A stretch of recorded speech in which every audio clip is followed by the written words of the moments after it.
Aujourd'hui, vous avez tous condamné le Rwanda dans vos discours. Je m'excuse.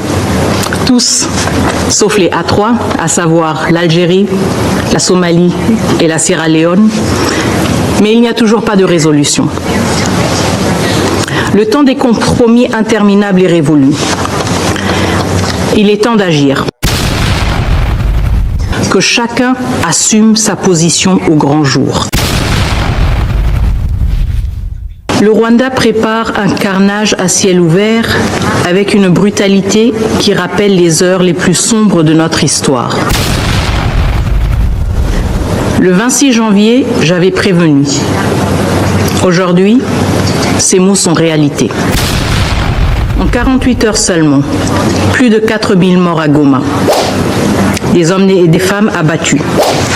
Des enfants témoins d'exécutions sommaires, tués sans distinction ou exécutés avec une précision glaçante, comme le chef coutumier de Kiziba, abattu avec son épouse et ses 3 enfants le 11 février, comme l'artiste Delka Idengo, assassiné le 13 février pour imposer le silence. Et ce que nous n'avons pas, ce que nous ne savons, n'est qu'une infime partie de l'horreur qui nous parvient. Mais l'horreur ne s'arrête pas aux exécutions. À Goma, la vie est suspendue, prise en otage par la guerre. Plus de 4500 blessés ont afflué vers des hôpitaux débordés. 500 corps ont été retrouvés calcinés dans la prison de Munzenze après des exécutions en masse. Chaque jour, la Croix-Rouge et le CICR ramassent des cadavres dans les rues, tandis que les morgues dépassent leur capacité. Dans des camps de fortune, les cas de Mpox, choléra et rougeole se propagent, menaçant des milliers de déplacés sans accès à l'eau potable. Ceux qui survivent risquent de mourir autrement, sans aide, sans soins, sans évacuation. Les humanitaires sont pris pour cible, l'accès aux sinistrés bloqué. Voilà ce qui se passe quand un groupe terroriste prend le contrôle d'une ville et impose son administration criminelle sous le regard de ce Conseil. Ce Conseil qui observe, ce Conseil qui condamne, mais ce Conseil qui n'agit pas. Et maintenant, Bukavu. Même scénario. Pillage, hôpitaux détruits, routes coupées. Une guerre qui tue aussi par la faim et la privation des soins. Mais là encore, ce n'est pas suffisant pour ceux qui mènent cette campagne de terreur. À la privation s'ajoute l'exécution. À l'effondrement humanitaire s'ajoute la barbarie. Hier, le 18 février, le Haut Commissariat aux droits de l'homme a rapporté que des exécutions d'enfants auraient été perpétrées par la coalition RDF-M23.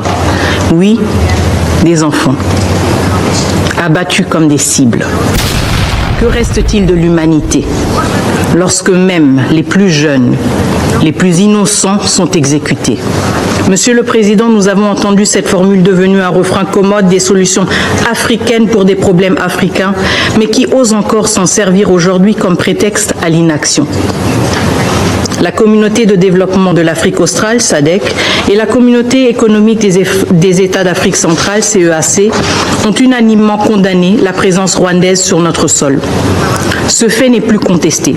2 sous-régions, la SADC et l'EAC, ont tenu des réunions conjointes pour adopter des mesures urgentes, y compris un cessez-le-feu.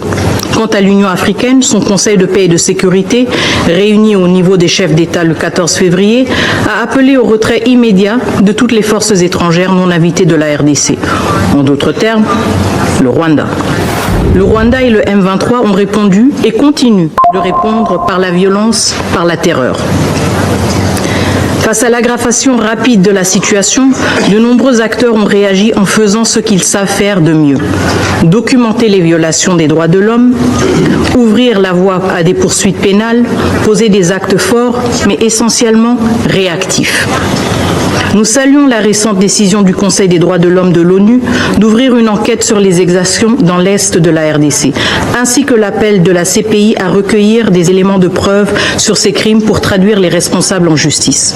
Nous appuyons également La résolution du Parlement européen demandant la suspension de l'accord sur les matières premières entre l'Union européenne et le Rwanda, signé en février 2024, alors que Kigali armait le M23.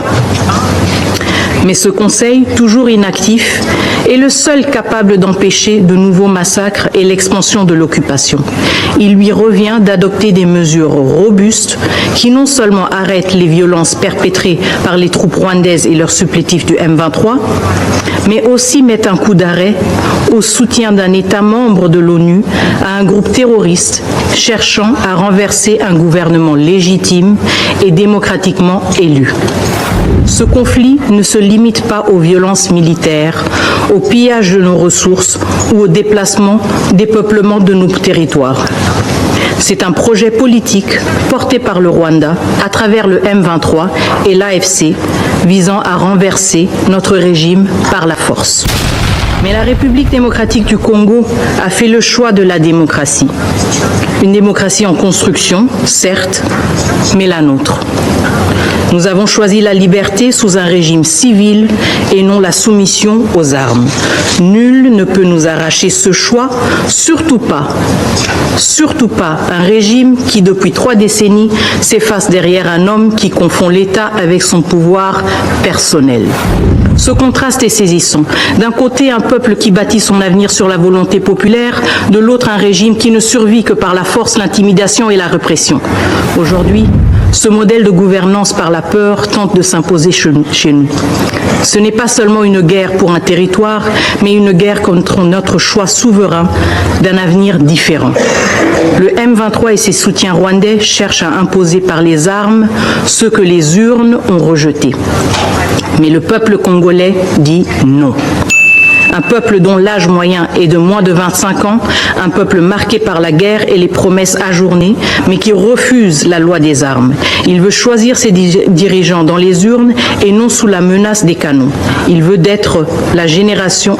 d'être la génération sacrifiée d'une violence imposée de l'extérieur.